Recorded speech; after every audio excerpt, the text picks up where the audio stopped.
Hi guys, and welcome to another episode of the Boxing Coalition. My name is Cam. Joining me tonight, Daniel Lim and Joe Morgan. Hopefully Chu and Leon and a few others will be on later. Hope you guys are well. Joe and Dan, let's start in New York, Barclays. Talk about Chris Algieri versus Errol Spence Jr. Dan, you saw the fight.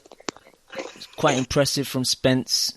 You know, I've heard things from people saying he looked like a beast, and I've heard people saying he was quite sloppy. What was your thoughts? I just want to say first and foremost that I feel like a new person. I just got released from the cage, and I just left my mother's basement apartment. So I feel like you guys are going to see a new and improved version of myself today. That's good to know. I had some good bread and avocado this morning, so I feel ready for the show. Feeling fresh. Exactly. But I think Spence looked great. I kind of do. I guess I can see where people are coming from when they talk about how open he is at times. But again, I think you really do have to factor in the opposition that he was facing on Saturday night. When you have a guy like Chris Avocado who has absolutely no power and can't present any challenges to your defense in terms of punching power, I think you take chances, and that's the most aggressive that I've seen Errol Spence Jr. In his entire career. I'm not quite sure if he was trying to make a statement or if it was precisely because of Algieri's lack of power.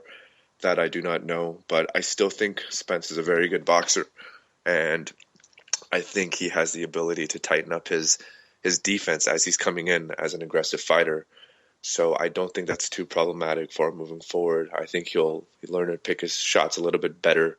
But I thought he looked fantastic overall, honestly. There's not another fighter 147 down who really prioritizes the body like Spence does. Yeah.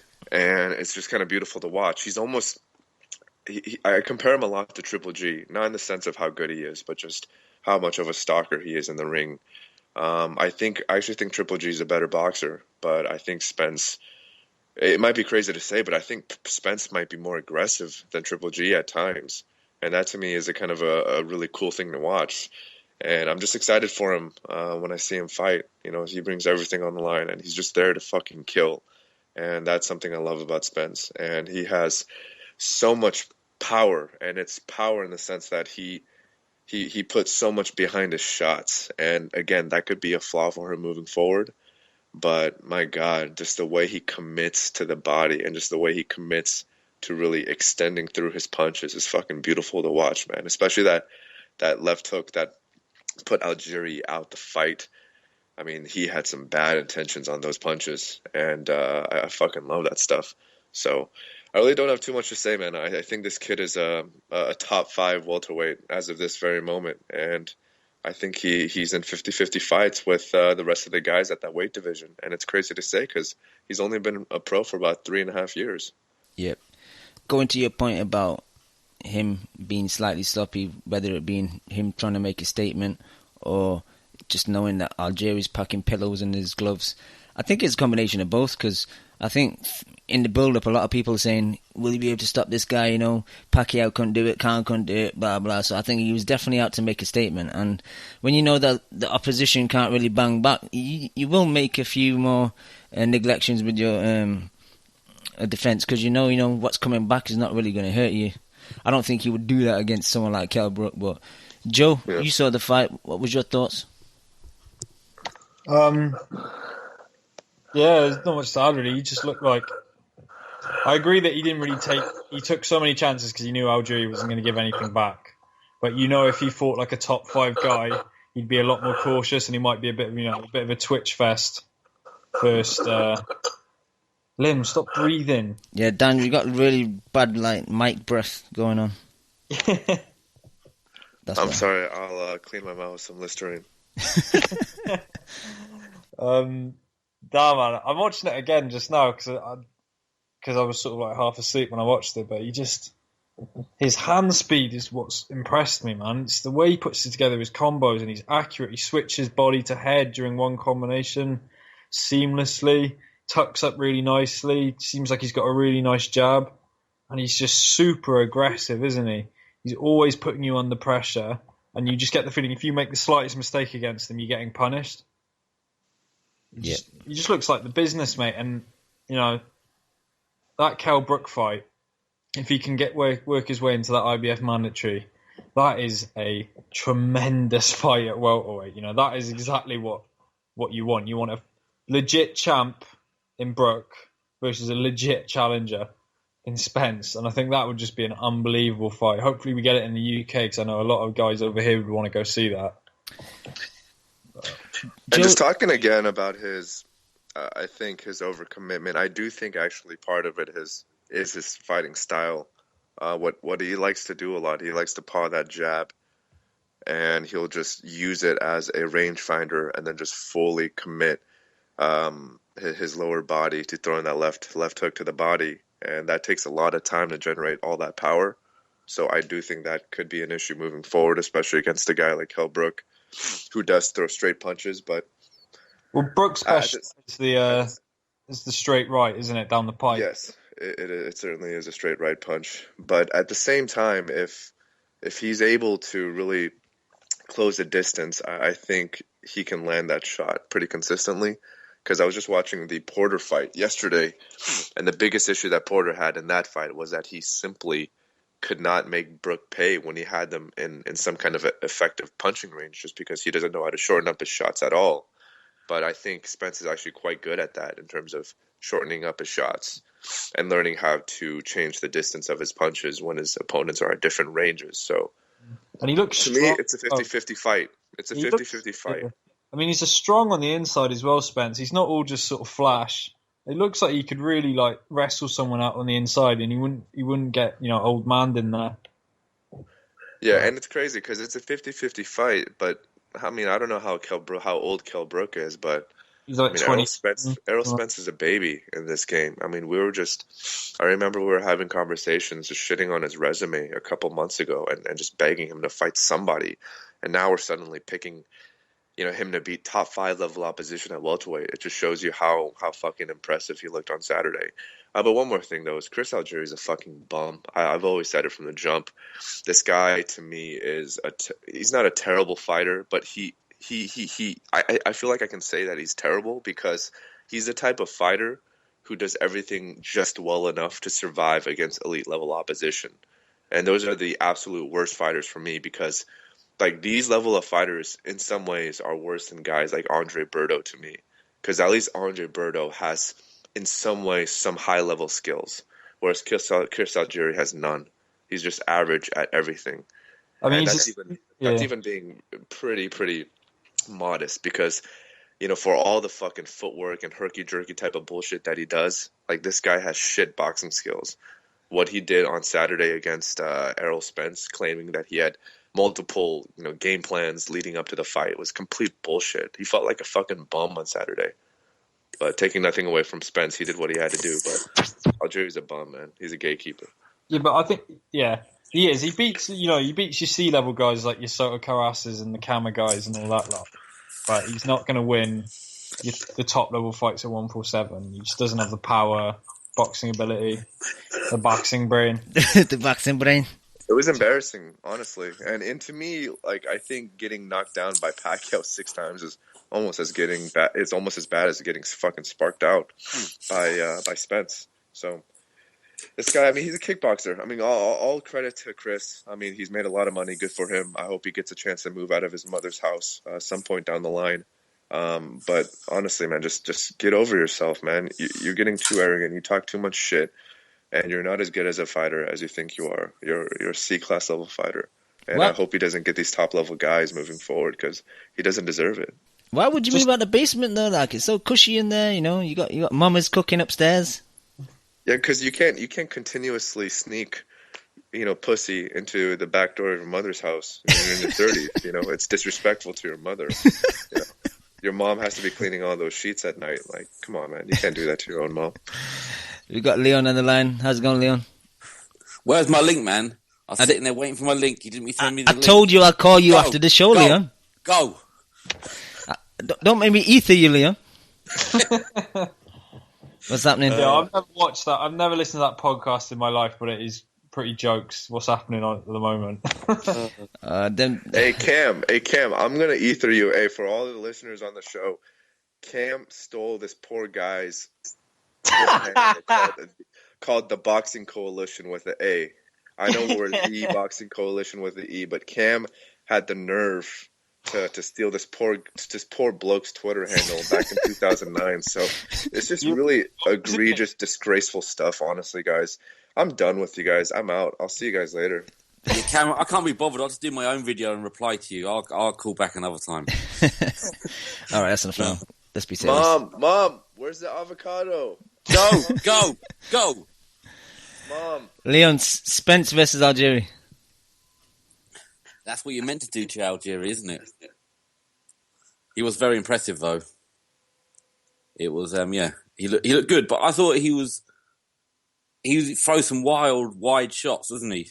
But maybe just because of the standard of the opposition, as in, that's what Khan should have been doing. And, Pacquiao did it to him, I guess, but maybe not, without the brutal knockout, but he beat the shit out of him, didn't he? So, I mean, this is what the top guys should do to Algieri.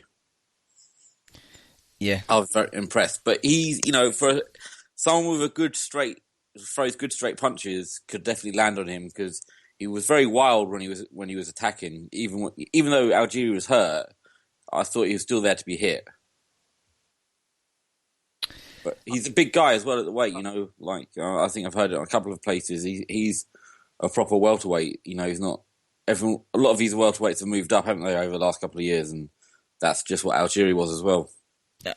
I think Spence is I don't know how he makes that weight, man. I think he's a very big welterweight, and I don't know if he'll be in that division that long.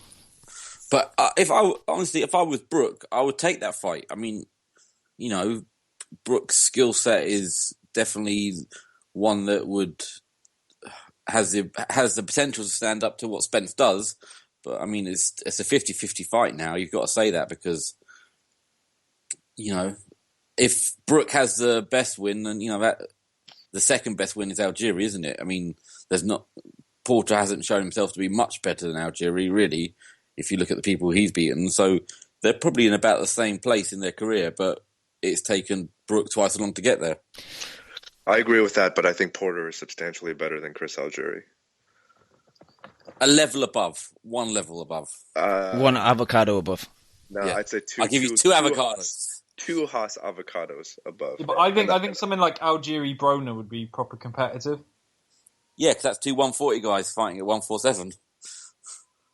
They're both, I don't know, man. They're both lower B level fighters. If Broner has issues with Chris Algieri, he's not awful, man. He's okay. He'll beat. C's good. C's not anything to be ashamed of. He's just. But, I don't know though. Man. That's what Khan should have been doing to him. Leon, I don't know how you feel about this, but I feel like sure Algieri might not be awful, but again, he's so average at everything, and he's so safe in terms of how he fights.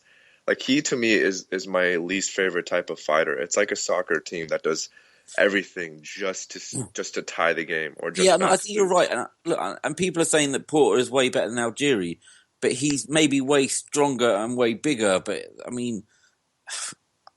I don't know the way. It's not his skill set hasn't been proven to be great, has he? I mean, I agree. But his best win is against small guys. Again, his best wins are beating up Broner, beating up Malignaggi, and beating up Devon Alexander, who are all speed level 140 fighters.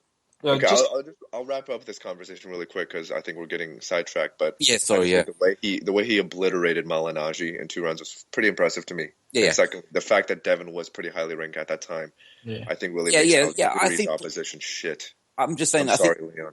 Yeah, Brook's win is the best win, but I just think it's got to be a 50-50 fight now. I agree because I agree with your assessment of Porter. I think Porter. What makes it so frustrating about Porter is that he has all the athletic tools, but he doesn't know how to utilize them whatsoever. Yeah. So I just think there is not many people. I mean, let's not get complete. I think we don't want to get totally, the hype I've heard has got a little bit over the top. I think for Spence, but I think he's a sensible guy who'll keep his feet on the ground. But I mean, he's top he's definitely top 6, 7 now. But you can't say he walks through everyone. It's a funny thing. On this one fight, right? I mean, do you think even all right? So Furman's had 2 bad fights, but I still think Furman's got a skill set that would definitely give Spence a tough fight, especially because he was. I'd be just as pumped for Spence Brook as Spence Thurman, because Spence Thurman is almost like 2 unknowns sort of going in there. Like, you can imagine that. I think, and if that fight ever happened, you'd see a much more cautious Spence. He wouldn't be throwing these wide shots. He'd be picking maybe single punches because he knows Thurman's got power. Exactly. That's another thing. He hasn't fought a puncher. I mean, he was able to be wild because he knew that Algieri, and he could be adventurous in his attack because he really knows Algieri wasn't going to hurt him. Yeah, I mean, I'd probably pick Spence to beat Thurman, and I really wouldn't know who'd win out of Spence Brook, but I just think that Spence, he looked great, and he did a really good job knowing that he could take risks to look that good against Algieri. And the reason I think the reason Khan didn't do it because Khan knows that his chin is that bad that even Algieri could have put him on the floor. But I just think there was Spence missed with a hell of a lot of shots as well. He threw a lot of shots, but he missed. Just quickly before I get you on, is Spence high risk, low reward for Brook though? Because if he beats him easily, will we just say, "Oh well, Spence was low reward"? Prospect. He's got no reward at the moment. He's got fucking nothing. He's got what fight has he got on the table? He's got no fight on the table. He's not getting anyone. Cam, who's he getting? He's not Danny Garcia unless he goes over there. But he's still. Why does Garcia doesn't really need to fight him at the moment? Who else is there? Pacquiao. That fight's not going to happen. The Cotto fight, by all accounts, if it was really offered, has fallen through somehow. I mean, who else is there for him, Cam? Your boy's not going to fight him. Brook would take the fight as well if they could get it in the UK, and I think there'd be a good chance of getting it in the UK. Especially if it was a mandatory, the position. I think it's the best. I think it's potentially the best fight he can get.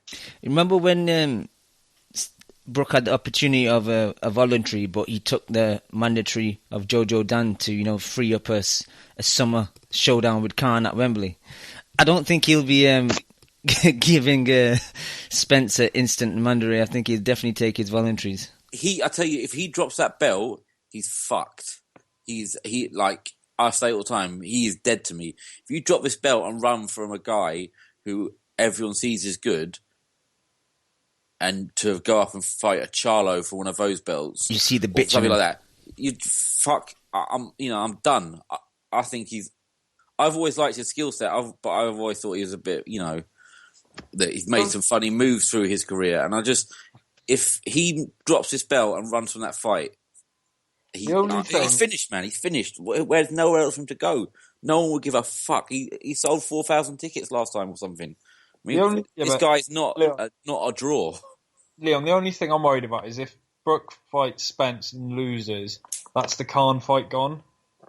Because Khan will just say, "Oh, you lost to Spence. You're not big enough." No, absolutely not. Yeah, no, what? You think Khan will fucking still take the Brook fight? Because Khan's going to get starched in 2 rounds against Canelo. That's why. Yeah, it is. But Khan's ego is so far gone away. He thinks he's so much better than Brook that Brook cannot lose a fight if he wants the Khan fight.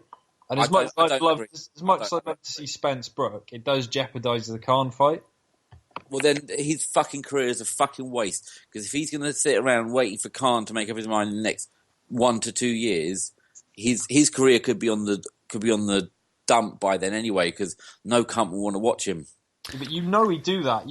How in terms of the money there is in the Spence fight. I reckon he must make like 3 times as much in the Khan fight as the Spence fight. So you can see him trying to avoid the Spence fight. I think Khan.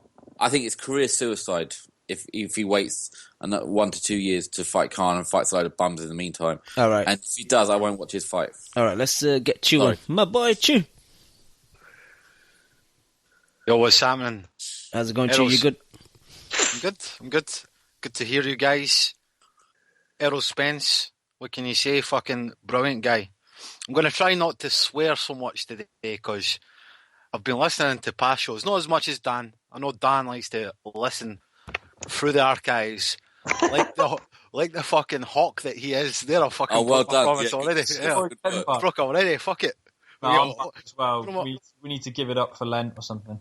Hey, MV True, don't make me tell the listeners our text messages. I have all of them. I have all of our text messages archived.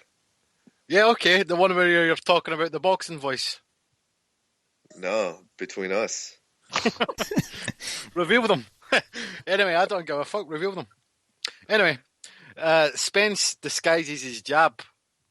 Spence is such a clever guy. He disguises his jab. He crouches down, but then kind of at the last minute he steps up, kind of changing the level of his jab. He's just, even the variety shots is fucking awesome.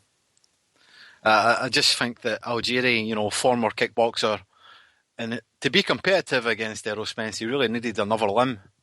I was expecting Another Daniel. Say that. Yeah. another Daniel, yeah. Yeah, like a tag team, right?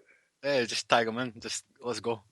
And he needed help in there. I felt sorry for him. I was like bringing a knife to a gunfight, or as I like to call it, a night out with Kilbrook. And like Leon was saying, Algieri didn't have the power to trouble him.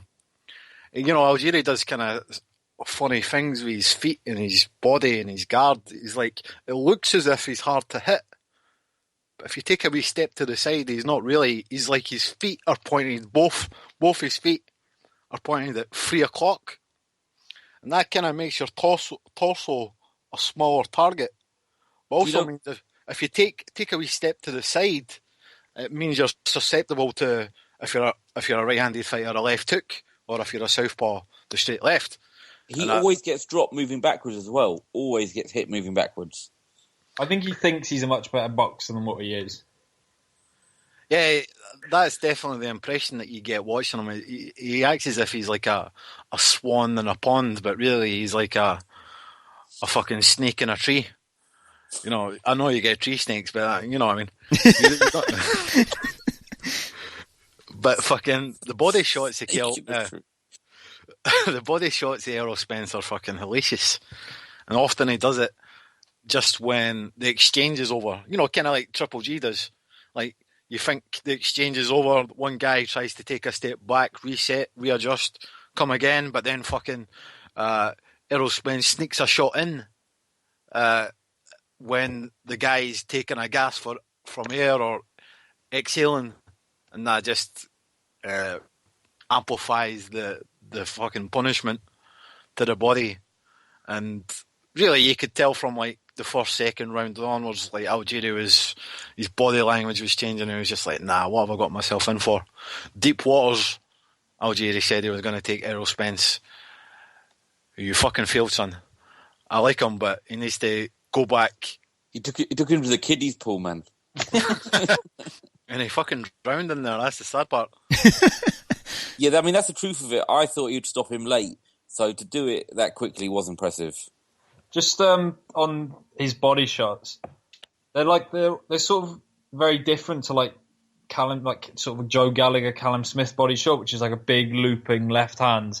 His are much shorter and they look far more powerful because they're just digging in, and they look far more like accurate than a Smith body shot. So that's what I thought. They're easier to throw, because they're almost straight punches. It's kind of hard to describe, but what he does is, so he's a southpaw, so to get that kind of body shot, it's almost like a left uppercut to the body almost. So he'll take a little step to the side with his right foot, and then he'll create that angle, and then he'll just drive that left hand through his opponent's stomach. And it's so effective because even if he doesn't hit the target and he just hits arms, it opens up that part of the body for future hooks. I think it's cool to watch. I think he's really, really great at body punching. Yeah, I think the other thing would be interesting to see is if he fights someone who can push him back, because I haven't seen much of him off the back foot.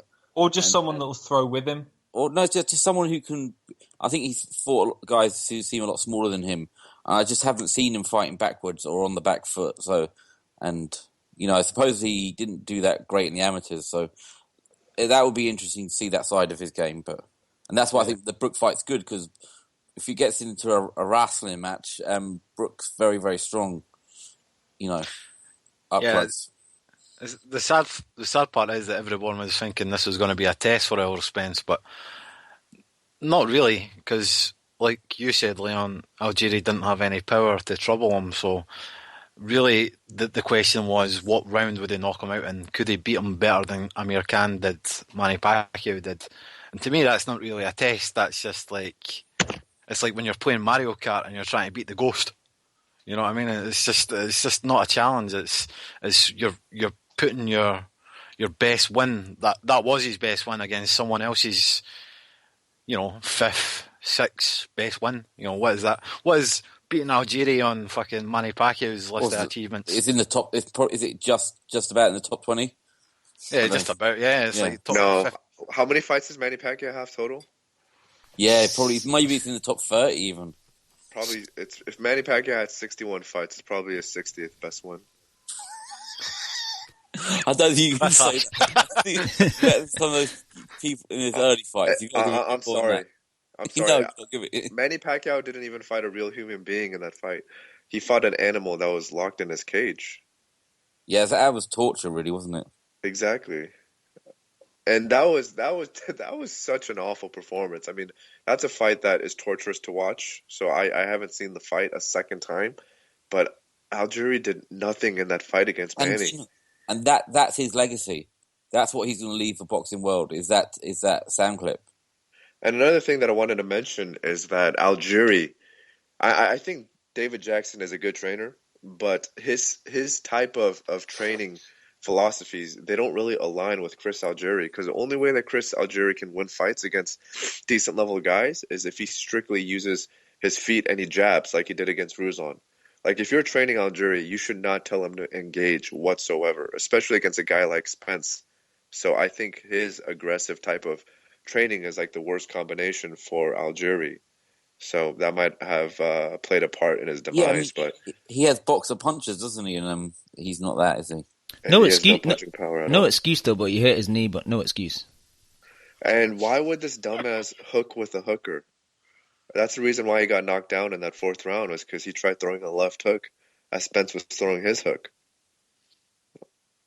Yeah, and Brook won't do that. That's why I like that Brook fight. That's why I picked Brook in that fight. Really? And this is yeah. Oh, go ahead, Chu. I think I've got to agree with you. Actually, I'm picking Kell Brook. But it's a good fight. I know there's a good chance I'll be wrong, but I mean, just that. But that's why you want to see it, isn't it? I think Errol Spence, if he just waited a couple of fights, could probably beat Kell Brook. But if he goes up against Kell Brook next, that's quite a massive step up. See, that's why if I was Brook, I'd take it now. Totally. You want that now rather than in his 25th fight. You know what, though? I think it's a massive step up for Brook, too. Yeah. After fighting all these fucking bums after the Porter fight. I mean, he's 29 years old. Yeah, but you've got to take a risk sometime, haven't you? No, of course. I'm just playing two sides of the puzzle. That's why I think it's a great fight. Let's do it. Yeah. I think Bum Hearn, fucking get your money out. Leon, we're going to Sheffield for that fight. No, because it'll be in London on an AJ undercard, so we'll have to find that on pay-per-view. No, if that's on an AJ undercard or something like that, I'll go. I'll go to that fight wherever it is in the country. What's the closest city to Sheffield? Sheffield. They could put him on a Warrington undercard. Leeds. Could be the Selby undercard. Oh. We'll be staying in Leeds. I'm not going to Sheffield. Why does everyone hate on Sheffield? Sheffield's good. Johnny Nelson's from there. All right, we all finished with Spence versus Algieri? Impressive. I'm happy for my guy Spence, man. I know I've been really high on Spence since the very jump, so it's glad to see guys like Chu finally get on board. It's just good to see a guy not be, it's good to see a guy do what he said he was going to do. And I just had to throw that. I just had to throw some shade over Chu. I see him trolling. I'm not going to touch it. Tried to save me too, but I like Spence though. I think he has a really good head on him, and hopefully he doesn't sign the TMT, that bum ass promotion. I hope he does everything his own way. And Yeah, I do think the Kell Brook is going to happen sooner than later because I do believe that Al Haymon is having issues right now financially, and I think his fighters are going to be taking more risks moving forward. Good. I agree. Really good head on him. 30 by 40. Nice. Has he got has he got a creepy, overbearing father? That's what I always worry about those guys. No, but he does have No. he does have a creepy, overbearing strength and conditioning trainer. Oh yeah, yes. I'm sorry. See a creepy, overbearing father as someone who, like Junior, you called him after yourself.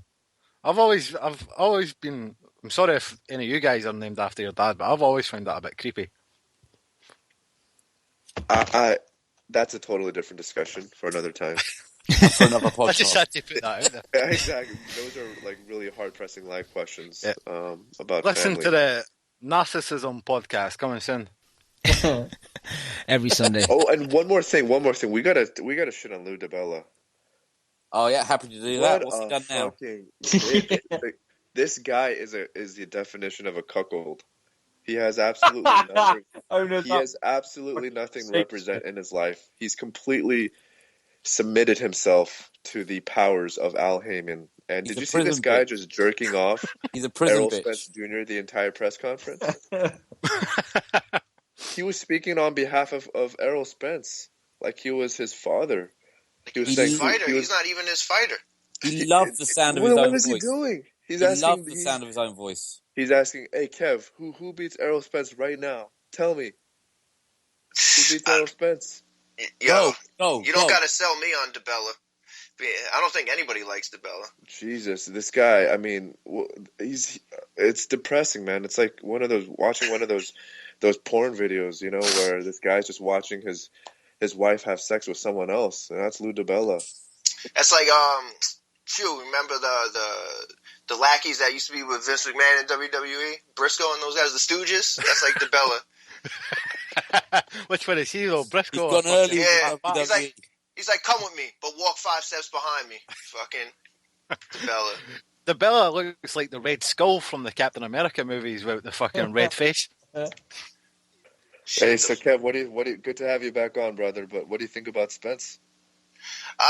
I was hyped, man. I'm usually negative, so I'm trying to get the route where I like something, I'm going to get a little excited about him. But honestly, while I was watching the fight unfold, I was thinking about, I wasn't on the show, but I was listening in when you were like, Algieri just doesn't do any one thing particularly well. And even though he's a good athlete, it's not like he really moves well or boxes too well. So it just like he got overwhelmed because he couldn't have that one thing as a go-to to like survive those tough spots. So I think we need to see more from Spence. I'd like to see him get fired, but I'm hyped on him. He did something. Algieri would say he was a tough guy, and I saw in the second round, I was actually like one row right behind Algieri's corner, and you could see his face walking back like he was defeated. It was done. He checked out. KH, how many people were there? Oh my God. I heard people on Twitter and other people talking about it was a great atmosphere. The Barclays was popping. I saw Lim at the Ruslan Algieri fight. There wasn't even that many people at this fight. It was empty, and everybody I was with and everybody I knew had like free tickets and comps. There was 3 different gyms I know to that got 25 to 50 tickets for free. And I was walking through the concessions, and like 4 people like stopped me. I was like, "Oh shit, what are you doing here?" Blah blah. I wasn't even gonna come. I got free tickets, and they're sitting on row 2 of the section 100 level. It's not like they're in the nosebleeds. So it was like a dead atmosphere too. Even during the Polish crew didn't show up that heavy for the Glowacki fight, and the Marcus Brown fight just took everything away from the crowd before the main event. So I mean, the only thing we heard on TV was the Polish chanting. And the Algieri fight is like sound like there's no one there. Yeah, the Polish had a couple chances. I think they had to block one out. One of them was real racist. I was like, "What does that mean?" He told me what it meant. I'm like, "Holy shit!" Remember, I didn't go to the Wilder fight because I was like, I don't like going to those big Polish fights in the city a lot. So they can be some mad bastards, though. Yeah, they drink a lot too. So, but I give them credit. They usually make for live events, but this place, I think they announced attendance was 7,500. there was probably about 5,000 people in there, and I would say half of them got in for free. Yo, KH, are you not like I know you're from Long Island and Algieri's from Long Island. You're not like a fan of Algieri? Like Algieri's from Long Island's really big. Like if Long Island was a state, I think it would have like the 30th or 40th like highest population. And there's Nassau County and Suffolk County, and like Nassau County's like I'm right on the Queens and Far Rockaway border and stuff like that. And then you get out to Suffolk County, that's like upstate, like the Hicks and like the trees. And he's actually from where Jerry Cooney's from. And I've never been there in my life, so I wouldn't even know what it looks like. But I think Lim said it's like he's hard to like. Like you want to like him because he seems like a good, genuine guy, but every time he talks, it's like you want to stop the conversation right away. So I'm not a real big fan of his. Psychobabble, isn't it? Yeah, I'm more of a fan. Like he takes himself too serious, tries acting too smart. It's like you're eating toast. You're eating whole wheat toast and avocados every day. Like that doesn't take a genius to figure that out. So I'm more like I said, more of a fan of the other gyms because they actually, come and work with the gym that Sean's at. So that's the only reason why I know them. Like I've only seen Algieri two or three times. So I'm not like a big fan of his, and he doesn't have a big fan base either. So. Yeah. Are we done with Algieri? Should we move on to the undercard? I think we're all done with Algieri. Yeah. I think after today, we don't hear of Algieri ever again. All right, Lim, should we talk about the Glowacki Cunningham or the horrible performance with Brown? Let's just get Brown out of the way, man. So what I think about Brown is I'm going to go to the bathroom right now and take a number 2. That's what I think about Brown. I don't know. He just he firstly, he lost. Don't you think? I thought he lost. I could see a draw, but I don't think he won. Yeah, I think the officiating was worse than the judging. How you could not take a point away for his constant holding was ridiculous. And he was rabbit punching behind the head. They weren't big punches, but it was enough, And he punched a man when he was on the floor. Yeah, but dude got on his knee and looked like he was getting up, and he did hold up. So he didn't land hard. I was like right in front of it. And he was winding up like he was going to deliver it, but then he held up and he basically just hit off his chest. So, but you're right. Like technically, I guess it could have been a point. I thought he was going to go, and then they came back and gave him a dodgy count. Yeah, I was hoping they gave him a point. This way it would balance out the fact that it wasn't a real knockdown. Then it would have been like a 9-9 round. Yeah. But he still, I thought he lost. He was all over the shop. The H curse? No. I put some money on the other guy to win, but I also put some money on the split. So Brown win. Those are good odds, man. But there was the Al Heyman cards right there. Yeah, but speaking of how big of a bitch DeBella, thinking about how big a bitch DeBella is, his fighter got robbed over there in the Heyman thing. So it's just like he's on the card just getting screwed. He's just being used as a promotional name. What were you going to say, Leon? Oh no, nothing. Just about gambling. Don't worry. Anyone else want to shit? Anyone else want to shit on this fight? Can we move on to your fucking crow for the Cunningham? Yeah. What crow do I have to eat, man? That was a good fight. He's fucking close. He's close. He's gonna win. I never said he's gonna win. Listen back. I never said that Cunningham was gonna win. I said that I thought it was gonna be a good fight. It was a good fight. It was surprisingly good because I thought he was completely shot. I told you he's not shot, and he exposed Glowacki a bit. I think Glowacki will struggle with guys that are quite good on their feet, like Usyk. Guys who could take a punch. I think Usyk demolishes him. Yeah, I know. You need that fight sooner rather than later as well because we need that kid to get a belt. Yeah. It's just man, the rest of this card was just shit, Cam. No, I thought the Cunningham fight. It's just his balance, I like man. the Cunningham fight. I like Glowacki.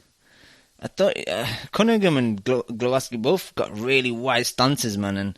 And Barry Jones is pointing out, like, because Cunningham is so wide with his stance and he lunges in with his shot, he does square up a bit because obviously now he's trying to get close. He steps in with his right foot so he can get closer. And the shots that hit him as well, they didn't seem that concussive, but because his balance was off, he got dropped I think 4 times in the fight. But that's why he lost it, because I had it 6-6 in rounds. Yeah, it was a close fight, man. It was like there were periods in it where it was a bit forgettable. There wasn't much going on. But the middle rounds. Yeah, the middle rounds. But there was some good action in between, man. And towards the end as well, I think it was the 10th when he got dropped for the 3rd time, and then he ended up hurting Glowacki. Glowacki really stiffened up, yeah. And he should have jumped on him then. I don't know if he didn't have the gas tank or he just didn't see him as hurt that we did back home. But I thought he should have jumped on him then. He definitely was. He was hurt. He could have got him out of there, I thought. Yep, I agree. But it just proves again that Cunningham's just had such a tough career, because he has no business being a heavyweight, does he? No business. That's all, man. Yeah, that's true. When he was a heavyweight, it was unnecessary. But I'm happy he went back down though, because he's shown. Look, he's 39, but he's still competitive with the world champion. Yeah, but he was only ever. What's the most he ever? Yeah, he was over like £10, wasn't it? Over the cruiserweight limit. He should never have gone up there. Oh, we know that, but he went for the money fights, didn't he? He's sort of caught in between cruiserweight games, doesn't he? He missed out on the European era with Hay and Mormac and all them lot, and then he's come a bit too late for all the Eastern Europeans that are coming over now. Yeah. But Cam, to your point, the money fights were at heavyweight for him when he was at, Adamek moved up and stuff like that, so he really didn't have anything here except if he wanted to go to Europe and get basically, let's face it, a black dude ain't going to Russia and getting a fucking American and getting a decision, so he would rather stay here and go up a heavyweight and try to get some paychecks. But he looked shot-worn, man. They both looked gassed after the 7th round. Yeah. I mean, the pressure was high. It was like a fun fight for the first 7 or 8 rounds, and then you could just tell they were dead. That's why he did stun him one time. He hurt him and he couldn't follow up. He just shot all that muscle, I guess, and age and just being through a bunch of wars. Yeah, I enjoyed that fight though. Who old is Cunningham? 39. Man, he's ripped to fuck for 39. He is, I'm watching it now. His body shape for his age is excellent, man. It's conditioning. It's that U.S. Navy strong, son. That's how we do. See, if you can't get it on your own, you just get a needle. That's all. USS Rustboat. Anyone else got any thoughts on the Cunningham fight? What? I don't do you guys think the fight disappointed? I guess there was hype that it was going to be a lot better, and even the crowd didn't get on his feet. It was a little I guess it underwhelmed. I thought it was going to be a little more action, even with the 3 knockdowns. I enjoyed it, to be honest. I enjoyed it too. I just thought it was going to be better. I thought we were going to come out of it talking about, even though it wasn't highest level, it was kind of fight of the year type, and I don't think anybody's talking about it like that. Nah, Kamagai Soto Carrasco's fight of the year. No, only joking. Yeah. That's my type of boxing, man. Don't move your head. I've read bits of people calling that fight of the year contender, man. But we'll get into that later. I don't think it was fight of the year contender. But I'm watching it now. This is the first time I'm looking at this Glowacki, and see when he throws a straight left, he's all off balance and shit, man. Did you not see the hook fight? No. I said after I don't really into the cruiserweight division. I should, but it's a black hole for you. Yeah, I don't know why it's big guys, but it's just... Yeah, you'd like the cruiserweight division, to be honest. I should watch it, mate. I'm watching it. I'm watching this fight now. I'm thinking a 39-year-old Cunningham is making him look, I wouldn't say exposed, but I would say that if this guy's meant to be the real deal, Glowacki, he should be getting him out of there. That's true. And Cunningham now, he's got no head movement. He's going back in straight lines. He did knock him down 4 times. Yeah, but you know what? The thing is, this is going to sound really stupid, but I don't really rate him for that, because one thing, we've said, a lot of the knockdowns were kind I'm the salty one. Wait, no, let me explain. One thing, a lot of them were kind of off balance, where Cunningham's off balance, but still, you got to give him props for knocking him down. But still, he was off balance. And some of them were when Cunningham was having good moments, and then he just, like you said, got caught coming in too fast or something, and he was popping up. It's not like they were putting him flat, you know. Exactly, and I think at the end of the fight, I don't know if it is the Box Nation commentators or the people in the studio said that was the 10th time Cunningham's been on the floor from a southpaw, and that really reflects the fight and his approach to fighting southpaws. He just can't do anything about the straight left, man. He just gets hit with a straight left so easily.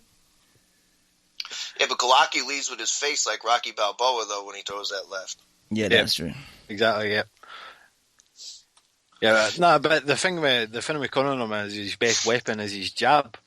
And I definitely think when you're jabbing against a southpaw, you need to be ready with that fucking right hand, and Cunningham's right hand. He did catch him with one good fucking big right hand, but he's just got no power behind it, man. Do any of you guys know Keith Tapia, a cruiserweight? Nah. I didn't know him either. I was sitting right next to him, and he's talking to me like I guess I was supposed to know him. And TBV did an interview with him. He's a cruiserweight, and he was talking about fighting them and stuff like that. And I turned to him like, "You're a fighter?" And he looked at me mad, like disrespectful. I was like, "Oh shit, my bad." It's just like, do you know me? I'm KH. What? You should have said, "Do you know me? I'm KH from Long Island." Yeah, that's what I should have said. I was like, "You want an interview? Let me know." But he said he's fighting the Mayweather promotion fighter next, like Andrew Tabiti, and he was looking at these fights because they were cruiserweights. So He'll be a bum. yeah, I don't know. I was just wondering, just because he looked at me like I was supposed to know him. So No, we don't know him. So I was throwing some shade on him. All right, let's move on. Should we talk about the other PBC card? Actually, before we move on, Leon, we need to shit on. Don't forget. We need to shit on Box Nation. Not just Box Nation, PBC as well, because they set up their bummy stream that looked like the fucking internet. Yeah, that was the issue. The other issue is, I think, so they didn't collide with their other PBC show on Showtime. They changed 2 of the scheduled rounds for the fight. So initially, the Marcus Brown fight was supposed to be 10 rounds, and it became 8. So if you're wondering, that's why it was voided from the Predictions League, as was. And I got that right. There you go. You even more so. Fucking bums. And then the Spence Algieri fight was scheduled for 12, and that ended up being 10. So I had to void that one as well. I didn't notice that. It was, yeah. You need to put a disclaimer on these fights, man, because there's so much rage. Any PBC fights may be scheduled to change. Yeah. But how can you not get? I mean, so how? Like I said, so he did go up against himself, Cam. He damaged one of his own cards to get the other one in, and that was the better fight was the one that took the hit. My quick question is though, was this officially an IBF eliminator? Because if it was, should it not have been 12 rounds? No, he was already mandatory. So he was already in the position? Yeah, I believe so. Okay. But look, the stream was rubbish. Our international stream, no corner work, just a picture of the ring with no one talking for a minute. And then we just had one depressed man on his own. Dave Bontempo sounding suicidal again. Fucking ridiculous. And then I was thinking that. It kept on going away, and then Bunce was coming back with his terrible gags. It was just... And he looked like a man drowning, to be honest, because it kept on going away so much. Yeah, what happened basically during the Cunningham fight, the satellite feed just kept cutting in and out, and so basically we didn't even get to see the majority of the fight. I had to look it up on the internet just to see the fight properly. And then the next morning, because I just thought, fuck this, I'm going to bed, it's too late. I wake up, go to press my recorded program, won't play. And I think I had the same issue. Now I think that's Box Nation sending a signal out, so those recordings don't play because obviously it's going to make them look bad if it keeps cutting in and out. Yeah. Because I spoke to Mr. Fix of Caffeine and Hip Hop, friend of the show. He had the same issue. So we were bums. Yeah. Box Nation. You hear how bad the show did ratings wise? I've not heard any ratings for it. Oh man, it did bad. Historically bad. They did like barely over 1 million. And what was it on? NBC. It was on NBC that has like 160 plus million people have that channel. NBC is like one of your main channels, right? Like one of our big channels. Like if you had like the old one where you turn the channel with your hand, like that's the ones that you get. That.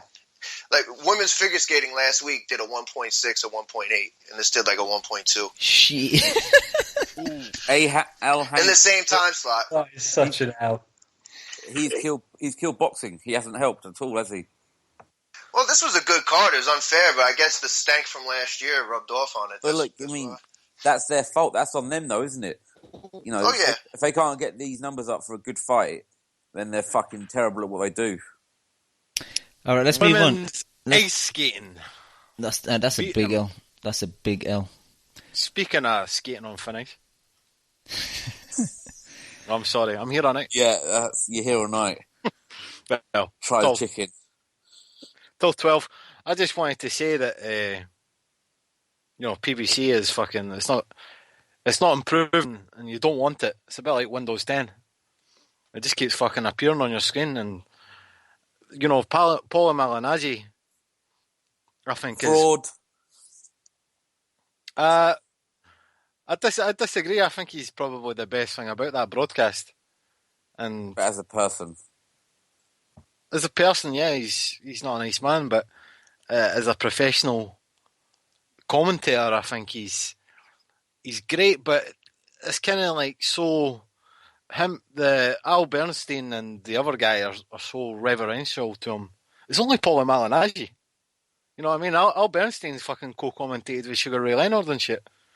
And they're fucking, like, everything Paulie says, it's like, yep, great point. They are great points, but I definitely feel as if there's too much star power in there, if you know what I mean. It's not like the Paulie Malignaggi show, as good a commentator as he is, if that makes sense. Probably.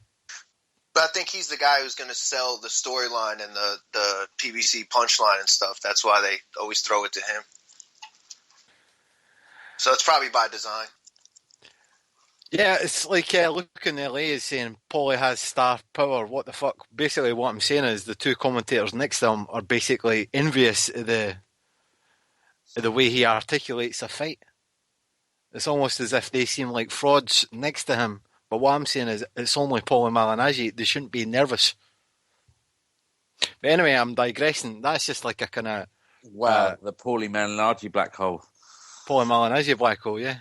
It's like I wouldn't expect you guys to get nervous now that I'm on the pod, so make sure you take it easy, all right? Because I'm as qualified as Paulie. I'm nervous, Kev. I'm nervous. Paulie Malignaggi black hole is a bit like a Gary Russell fight. It just happens like once a year. We'll see you next year. Gary Russell Jr., let's quickly talk about that. Having said that, there's not much to talk about. He blasted Patrick Hyland out in 2 rounds. That right hook made him wobbly as fuck, man. Anyone see this that guy fight? was no good, man, but we all knew that going into that fight. I didn't think you'd take him out that quick, though. What did you pick? I picked like 4 or 5. I horribly picked UD, to be honest. Ooh. But it's true. But the thing that always surprises me about Gary Russell Jr. is he's fucking tiny, isn't he? Honestly, I thought I'd just flicked on to Honey, I Shrunk the Kids. I mean, he is absolutely minute. Don't you think? He's so... I forgot how small he is. He's That's small. what school's in, boys. Gary Russell Jr. is small? Yeah. He looks like a big midget, right? Like he got all those features. He's tiny for that weight, height-wise. Mate, he's not getting inside Selby's jab. We know this. We'll come to Selby. Fucking hell, he's fast though, Gary Russell. He's got lightning hands. But that was a non-event, that fight, wasn't it, really? Yeah, he just blasted him out. Hyland was pretty poor, so we can move on. Another L for the Was that some type of mandatory or something? No. I think Or it is was he basically facing non-TBA TBAs? basically. Yeah, he's like rated 15 in the world or something like that. See, when he hit him with that punch, it was just like, I couldn't even see the punch. It's just like his head just snapped back invisibly, like a ghost of him. Yeah, Mr. Fix of Caffeine and Hip asked me, who do you think's got faster hands, Khan or Gary Russell? I think Gary Russell, you know. I'd say that as well, because he's got power behind him as well, and his accuracy's better, I think. Maybe can if he's wanking on Skype. It could be an illusion, though, because his arms are so short. It looks like they're getting there fast. Yeah. Your arms are too short to box with gods. All right, undercard. Leon was happy about this fight, even though it was a British fighter that was trying to win a world title. Rep your flag, Leon. Rep your flag. You know my feelings. Your anti Joe Gallagher. My anti-Scouse issues. No, yeah, Gallagher as well. But he's, that went how most people expected it, right? I thought Smith did better than I initially. Yeah, he did okay. Give him props for. There was rounds in the middle, like 3, 4, 5. 4, 5, 6 that I gave him. Pedraza had a good start, but I don't know whether he just took his foot off the ball a bit. Sorry, his foot lazy. off the accelerator a bit, or if it was just a case of Smith kind of started to time in a bit and worked on his range. Because in the first round, Pedraza, he was popping off the jab so well, and Smith just couldn't really deal with it, and he couldn't get in range to let his shots off. But I think the ones that Smith won is because Pedraza took his foot off the gas, if I'm honest. And even in some of them, he was still landing on him. Yeah, I disagree. I like Swifty. I really like Swifty. I think he's got an entertaining style. He fights like Danny Garcia, which is ironic considering, the Swift kind of nickname. But I think his left hook is fucking awesome. The way, like, his technique is great. I don't care if he's like trained by Gallagher or Smith brother. Like if he misses with the left hook, he's straight in with the right hand. It's just like a seamless transition. He's got kind of distribution in his legs. Like he fights like he's got rickets. Like he fucking moves about the ring like he's a cripple. But but you like him? No, I don't like his footwork, but I do like the way he puts his punches together. But ultimately, Pedraza's, he's called the sniper for a reason. He was just born on a grassy knoll. He's sneaky. And I thought the fight was up in the air until the sniper John Lennon done in the knife. Yeah, it was close up until that point, I thought. Yeah, I gave him the middle rounds, 3 or 4 of the middle rounds, and then, yeah. Sure, did you just pull a presidential assassination quote on the freaking podcast before? Nah, it's, I was thinking, like, the Smith brothers are, like, always compared to the Beatles. But by who? I've never heard that one before, man. All the commentating team were saying it. I don't. The most famous family from Liverpool since the Beatles. I think you're being sarcastic. You've seen the kind of Beatles Smith t-shirts. I've got one. I'm going to send one to you, Liam. Oh, I've seen the image, yeah, but I don't pay any attention to them because one was a significant cultural moment and the other is 4 brothers from Liverpool. So I'm not comparing those two on any level. I don't know if you know this, Leon, but that's the first family ever to have 4 brothers as British champions. I've heard this, yeah, I've heard about this. But I wouldn't expect anything less coming out of the British Kronk. So as much as you want to hate on Gallagher, he's pretty much lost every fight against a decent operator that his fighter has been involved in. Like, what's one of his fighters' best wins? That's the ring champ. That's the ring champion of the year. Yeah, but he'll get you to British level or European level, but when it comes to a world level fight, his guys have never beaten a top fighter. Well, what's his best win? Crawler. Kiko Martinez. No, Crawler beating that guy to win the belt, I think. Come on, Perez was awful, mate. But I'm talking about boxer to boxer. That's his best win. Yeah, but none of us knew how good that Perez was, and he turned out to be pretty dog shit. He was not. He was better than the shot to pieces Kiko Martinez. No, I think Kiko is better than that Perez, mate. That Perez was awful. Gallagher's not the one who trained Andy Lee, right? No, it's Booth.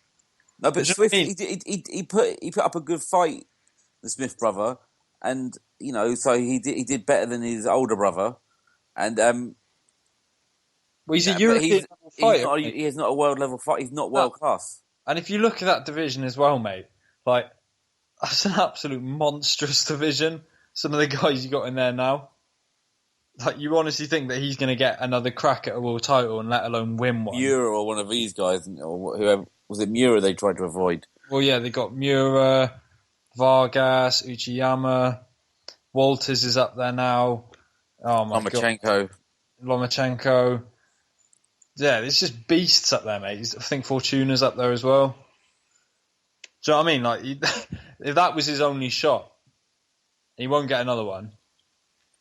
Yeah, and he tried hard. Yeah, at least he put in he gave it his all. That's all you can do, really, isn't it? And you can't fault trainers for physical limitations by fighters. They're only going to be so good. Yeah. He's very limited. Yeah. Yeah, it's Callum's the one for the Americans. It's the youngest brother. He's the one that can actually do something on the world level. Liam Smith's not like... He's average as well. He's a European level fighter. I mean, you put him in with a guy like Andrade, he'd absolutely just 12-0, easy. Lim, you're back on. Did you see the Showtime card? Guy Russell and Pedraza versus Smith? No, I just watched a dinosaur movie instead. I bet it was more interesting. Where does Pedraza go next? Because he looked good. He kind of hot and cold, Pedraza. Like against Cherry, he didn't look that good. Before that, he did in his. Who was the guy he fought? Let me try and bring it up.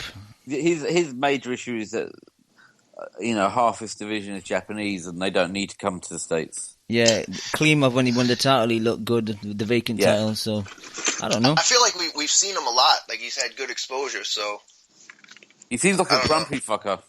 Yeah, that's why I like him, I think. He seems like a miserable bastard. Yeah. All right, should we move on? But he's trained by his father-in-law. That's not going to going, is it? He makes one little mistake, one night out, that's over. Father-in-law is going to be pissed. Exactly. All right, let's move on. Anyone see the Camel Guy versus Soto Cross fight? I actually watched it, to be honest, because I thought it might be a fun fight. A lot of punches thrown, but there was not much force behind either guy's punches, man. It's like they were hitting each other clean and just nothing was happening. It's like they had an agreement to like exchange, and that's it. And it was like, kind of like sparring in that sense, It was one speed the whole time. It was just fucking boom, boom, boom. It wasn't. I know what you're saying. Like there wasn't a lot behind it. There wasn't a lot of snap behind a lot of them. Yeah. You know what? I don't know why Camel Guy gets this kind of reputation as a contender. He's lost to gatekeepers. He's like a driveway. He's the fucking part you get to before you get to the gate. I'm not sure. I said he's a C-level fighter earlier. He lost to Guerrero. Exactly. He's lost to a whole bunch of bums. Guerrero's awful. Yeah. So, Camel Guy is like, that's boxing's deepest division, and these guys are barely top 15. So, I'm not going to watch that. I wouldn't even say Soto Karass is top 15. No, this fight was junior middleweight. It was 154. This fight. Yeah. It was a top-ranked stream. It was a Ring TV stream too. It's not like it was televised or anything, right? I think it was televised on Estrella TV. Whoever's got that. But nothing for something in the chat saying no one told you Soto Karass Camel Guy was for the linear title, bros. Yeah, I mean these guys are what they are. I don't have to. You're right. I shouldn't criticise them so much. They're just good, honest professionals trying to make a living. But I don't have to watch it. Fair enough. All right, let's move on. Talk about the Prediction League. My girl Cesar still reigning supreme in first position. Johnny B in second. Lamarcus Melville in third. Warrington in fourth. TBE Chef in fifth. Low Country in sixth. AS_boxing seventh. Joint eighth we have Barceleos and Sully Boxing. Ninth we had Claude Bottom. And 10th we have Joint Cam, which is me, crept into the top 10. And Nam82. Props to all the people in top 10 of the Predictions League. Give the people in the chat a shout.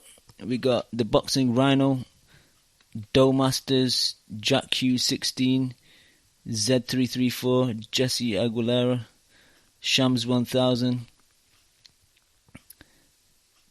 J Speed the A-Side, Marky Mark TMT, Nothing for Something, Beast Mode, Tony Yayo, Low Country, PM versus Nesmatic, Kevlar, Luke NLA, Nuffy 1966, Dean Scores, my boy Scorsese, Wasif 1, Pinhead 360, Nunez 83, Diehard Casual Fan, Jason 268, and 25 guests. And quickly, I think after Chu made a statement about people leaving reviews, Danny Yankee left one on the US iTunes podcast review. So it's titled TKO Podcast 5 stars, left last week, and it reads, if you love boxing, you need to subscribe to the Boxing Coalition. Cam, Chu and the rest of the crew do an excellent job of recapping and previewing the biggest fights from around the world. You'll laugh also at the back and forth banter the show provides and never miss an episode. Do you yourself a favour and subscribe. So props to Danny. Thank you, sir. Banter juice. Banter juice. Alright. I think before Naoto was trying to call, his call's dropped. I thought I might maybe get him on before we move on, so he can kind of go back to the weekend's fights. I think he's back. Naoto. Yo, can you hear me? We can hear you indeed. How are you, sir? Not doing too bad. What's going on? We're just going to move on to, a bit of news and then previews. So do you want to give us your thoughts on the past weekend's fights? Yeah, sure. Let me try to get my bearings here. First things first is Errol Spence. Great job against Chris Algieri. Took him out very quickly, a lot quicker than I thought he would. He kind of did what he was supposed to do to a certain degree, though. I mean, when you're a young contender on the come up, and you're supposed to be a guy with all this power, you're supposed to be the next generation. That's what you're supposed to be doing. That's what Thurman was supposed to be doing to Luis Collazo and Bundu and stuff like that. So Spence definitely did the job there. Algieri's about to be Paulie Malignaggi Part 2. He's going to be the opponent for everybody on the come up. Yeah, probably. I don't think everybody else is going to be able to blow him out the way that Spence did, though. So if they do, then fair play to him. But Spence, I think, did something pretty special the other day. So we'll see how it goes. Glowacki versus Cunningham, I thought was really good. Supposedly, I guess Glowacki actually even had bronchitis a couple weeks ago. So for him to be able to pull that off, with being sick and everything, just not too long before, is pretty impressive. And I guess Usyk is injured currently, but he called out Denis Lebedev. So if Lebedev and Glowacki get it on, I think that's an excellent fight. Great unification, and you rarely see fighters win a world title and then immediately call out for a unified championship. So I like that. Gary Russell Jr. did really good against Patrick Hyland. I was really impressed by that one. But the way he called out Vasyl Lomachenko, I didn't really like so much, especially because he just recently gave that interview about retiring after 5 more fights in 3 years or something like that. And when you do that to yourself, when you put a timer on yourself like that, fighters know that, so they're most likely not gonna be wanting to fight you in the first place. And Plus fact that, and he's left the division. Yeah, that too. And the thing is, he even said that he would follow Lomachenko up to 147. But if you're going to say that, then the way you do that, the way you get a rematch is you cut him off. You got to cut him off at the pass, because if Lomachenko, for instance, winds up fighting Roman Martinez might actually get stripped before that fight even happens, because Martinez is ducking Miguel Berchelt if that fight happens, because he was supposed to fight Berchelt a month and a half ago. He pulled out of the fight the last minute, and Berchelt is mandatory. So, if I was Gary Russell, I would go after Berchelt. If you beat him, then that gives you an immediate ticket to fight Lomachenko if he beats Martinez. And that's if Martinez is still even the champion. At that point, then Lomachenko probably becomes a mandatory for him instead of vice versa. And, otherwise, the other way you beat him is you call out somebody you call out the guys that he's supposedly ducking. You call out the likes of Rigondeaux, you call out Walters. You beat guys like that, or you beat somebody like Salido, who beat Lomachenko, and then you basically say well, hey, he couldn't do it. Look what I did. That's pretty much the way you do it. You don't just talk a bunch of shit and then expect to get the fight. Well, according to Gary Russell, Lomachenko's got to come see him, though. Yeah, like Bronner, right? Yeah, man, he's got to come see me. Because he learns from physical activity. And when he means come see me, does that mean kneel down to talk to him eye to eye? He means go buy a booster seat so that Exactly. when the Lift me up, I want to speak to this man. And Pedraza versus Smith. Pedraza did all right. Pedraza unfortunately is becoming like the did all right champion. He's in probably one of the toughest divisions in the sport, and he may be maybe number 4 or number 5 in the division.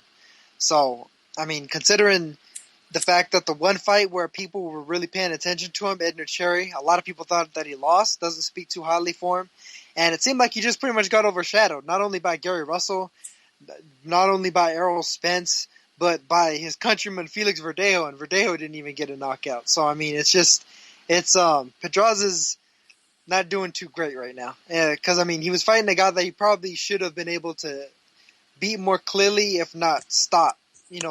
Selby stopped the guy. So I mean, for the guy to be fighting at a higher weight and you not to really do a bit more of a conclusive job on him doesn't speak too well for him. But I mean, Pedraza's a good fighter. I think he'll probably be underrated by a lot of people, but I also think he's probably the easiest guy to beat at 134 belt. Kamagawa Soto Cross. Oh man, great fight. That was a great fight. I had Soto Cross winning close, 6-4. But I mean, I wouldn't argue with the draw. Kamagawa there was a lot of close rounds in that fight. I'd say 7 out of the 10 rounds could have gone pretty much either way. So, however you wanted to go with that fight is fine by me. Cool. And then yeah, go on. I saw the British fights too. So I mean, Warrington, Amagasa, terrible scorecards. Amagasa made it closer than they saw it. And the same thing with Stuart Hall versus Guerrero. Both of those were good fights and just bad scorecards. Yeah, we're going to get them to a bit more because before I brought you on, we were going to move on, but I totally forgot we have not talked about the Leeds card. So, Chu, did you watch any of the Leeds fights? No. I know Leon. I know Leon did. Yeah. Leon, we had a disagreement while we were texting back and forth during this fight. Yeah, we did, yeah. You thought it was a draw. A draw? I can't say it without laughing, Leon. And Chemo agreed with me. No, he didn't agree with you. Don't say that. He didn't agree. He agreed it was a draw. No, he didn't. You need to apologise to him. I'm not apologising to him for that. I had it I didn't say it was going to be a war, did I? I'll make some big, bold statement. I just scored it a draw. I got one round wrong. I had it 116, 112. Warrington had a really good start, I thought, He was letting us shots, combinations, getting out of the pocket. Amagasa wasn't really thrown in the first 3. Amagasa's the weirdest fighter I've ever seen. He looked like shit for the first 3 or 4 rounds. And then he just, found that little area, I think, 4, 5, 6, where he kind of picked it up a bit, starts landing on he hurt Warrington as well. Do you think Warrington kind of... do you think him getting hurt he changed his game plan a bit? Because after that, he wasn't playing as money combination; it was more single shots. Well, that's why I had it. That's why I had it close, because I think after the 4th round, he stopped throwing. Kind of almost, he hardly for a tool for 3 or 4 rounds. Then he got hurt in those rounds, but then he came back really, really well and started to beat him up. But look, Amagasa, I think it was in the 3rd round, he threw 2 punches at the same time, with both hands at the same time. I was like, what is going on? Do you notice that? No, I didn't, to be honest. He threw both hands at exactly the same time. It was while jumping in the air. It was hilarious. It was a Superman punch. Yeah, exactly. It was a super punch. But then he started to trouble him. But then Warrington came back and did really well. So he did start beating him up near the end. Amagasa did start taking a bit of beating near the end. He got beaten up in the end, and it's a good look for Warrington. I like him. He's a good fighter. Selby was in the studio. Selby in the studio just shitting on Warrington afterwards. Yeah, that's what as well. That's what we expect from him. Hello. Hello? Hello? Sounded like he was answering a phone every time he went to him. And that suit was shocking. His head looked like a fucking pea. He's not great in front of the camera, his old Lee. No, he's not. No, he's not. Kev, did you see this fight? No, sir. No problem. But, the crowd was again just a bunch of mental bastards, wasn't it? You can't say that. That's your wife's hometown. No, what did she say? Yeah, she did shit on him, to be honest. She said, these people are an embarrassment to my city.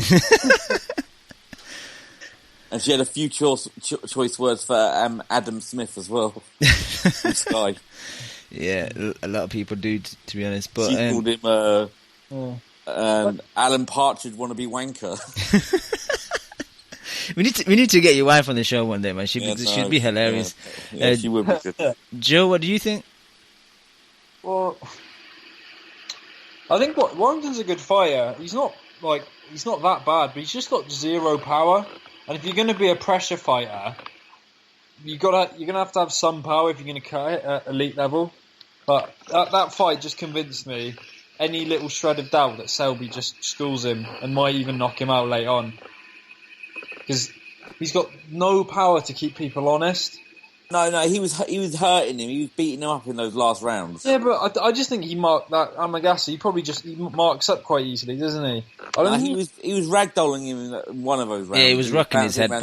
Yeah, but I think that's just because he was tired, and that's his, Warrington has a really good gas tank, and credit to him. I just don't think he's got any power to make you worry about what's coming back. I mean, Selby won't engage anyway, so he won't need to. Selby can just outbox him. He knows it's easy work. He said it himself. It's easy work for him. I don't want to waste one of Selby's fights at featherweight against Warrington. I don't care how good the you don't want to waste. I don't want to waste. He's got a precious little time. Like it's your choice.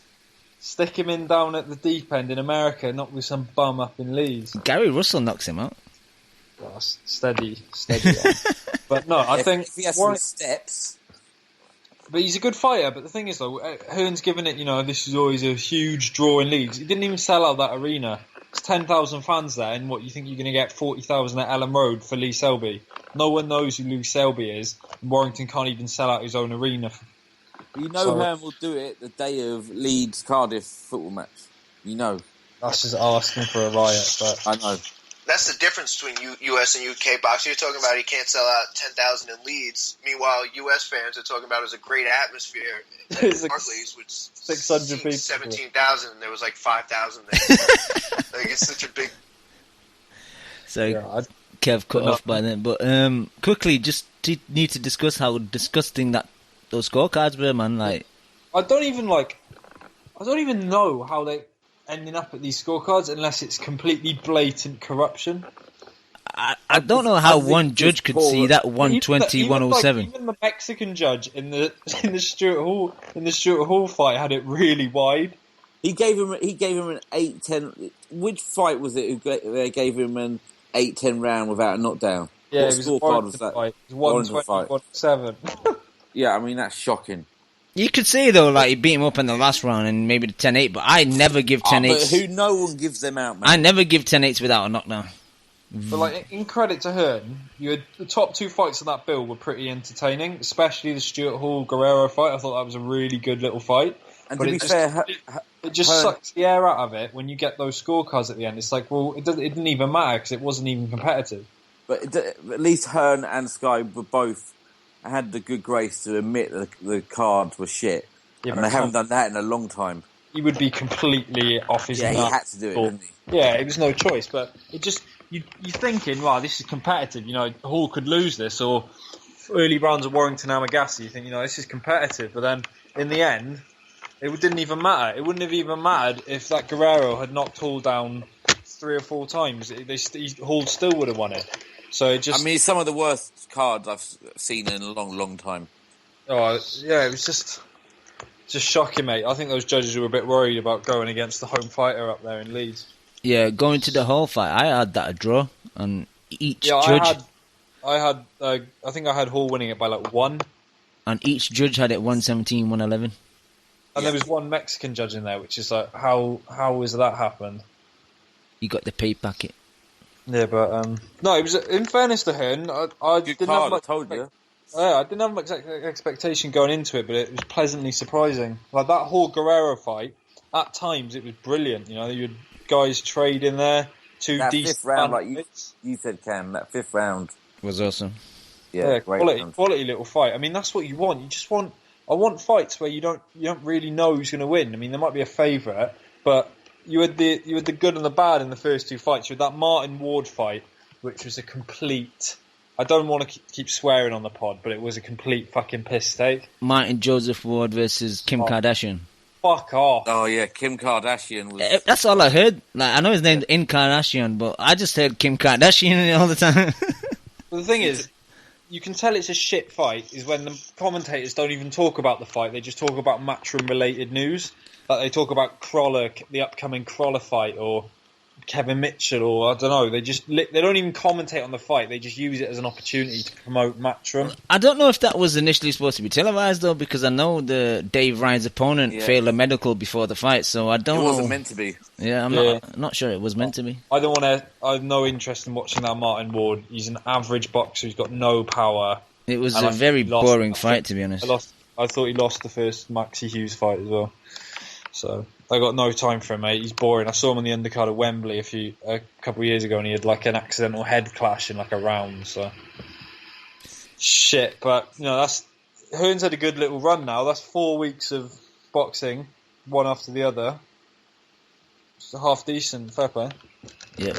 Let's move on. Did anyone see these Khan Canelo shows, the Face Off and this preview show that was on the HBO YouTube site? I haven't seen them yet. It's probably the worst face-off I've ever seen. That was boring. 15 minutes of boringness. Canelo is... He could send a glass eye to sleep. And at least Khan, he looks like he could give it. Joe, was it me or does this Virgil Hunter look so unconfident that his guy's going to win? He knows he's not going to win. he knows it flat out. Like, I'm looking at all these pictures of Khan.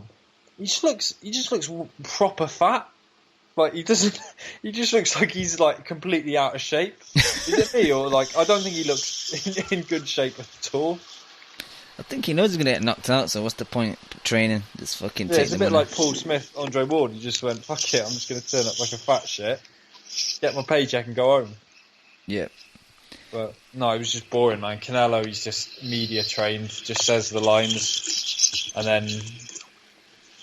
I don't know why he's got that trainer there. He's exactly the same. It's just boring, man.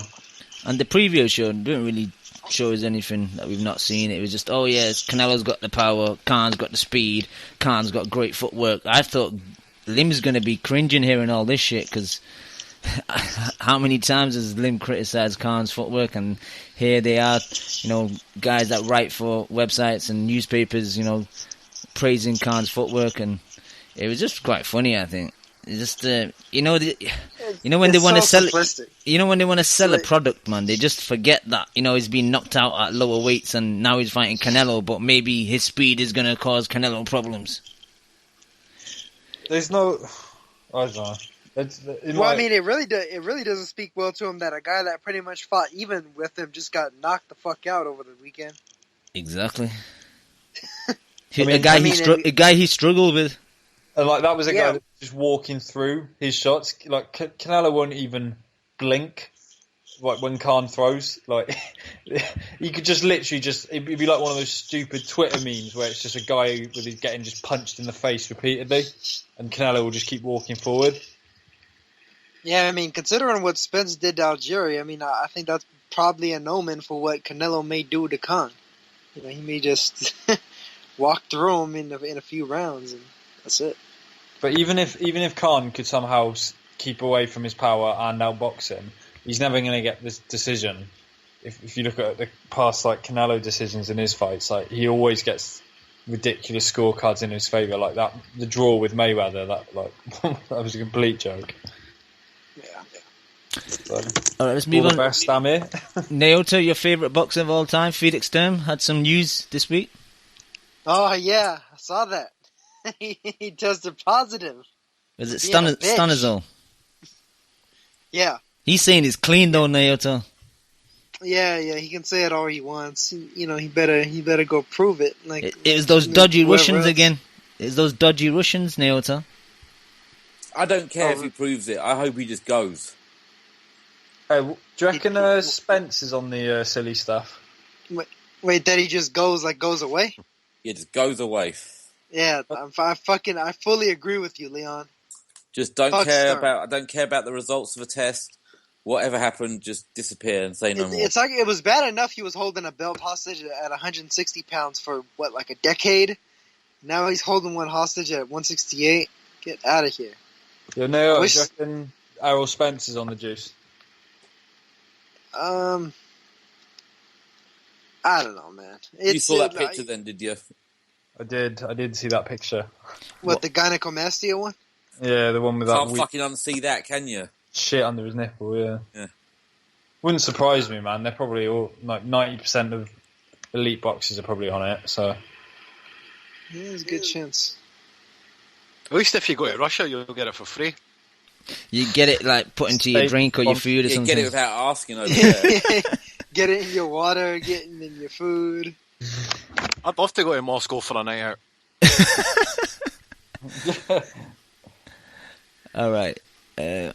Should we move on? I want to talk about Felix Fajardo. No, I don't really. I just wanted to use that soundbite. Do you want to talk about AJ's little shortlist Hearn's drawn up for him? Go ahead. What is the shortlist? So it's Bermain Stavern, Dominic Brazil, and Eric Molina. Those are the three names he mentioned today. I knew Dominic Brazil would be on that shortlist. No, I'm gonna be honest. I've never seen terrible the list. guy. Is he any good? Like he's UD'd that Fred Cassie. No, he's not very good. That was a fight he should have lost. I thought Cassie won that one, but Really, he's that bad, is he? That's the definition of a shit list. His style is a poor man's version of what Tyson Fury does. He's very like awkward and gangly and I don't think uncoordinated. Leon, I don't think the list is shit. I think Stavern's a good fight. Nah, Stavern's even worse. Stavern's the worst one guy on there. I'd pick Brazil to knock Stavern's fat ass out. Really? Joshua Pasta beat the eating motherfucker. Why Molina to beat Stavern? Why is everyone just turned on Stavern, man? It's like everyone was picking Stavern to beat Wilder, and now it's like Stavern's a piece of shit. Come on, Cam. We saw what happened in that Wilder fight. We overestimated him. AJ beats the fucking ragu sauce out of that motherfucker. Honestly, fucking Doug, decapitates him. Stavern looked like he was gonna die in that fucking fight, and had rhabdomyolysis afterwards. Man, dehydration. Get the fuck out of there. He got his ass whooped, and he looked like dog shit for most of the fight. And How can you be dehydrated and look that big? It was fucking weird. I don't think he's no, he didn't. He wasn't dehydrated. He had rhabdomyolysis, basically like mild kidney failure. Yeah. So basically, if you're having fucking kidney failure against Wilder, fucking Joshua's gonna give you heart failure. The problem is with Stavern, he's so inactive. Like he doesn't. If he'd come and got a decent win, then I think the Stavern fight. He got knocked down in his last fight against a bum. Yeah, he just doesn't fight enough, and he doesn't win enough.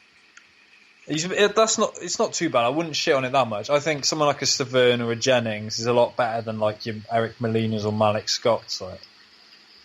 I agree to that.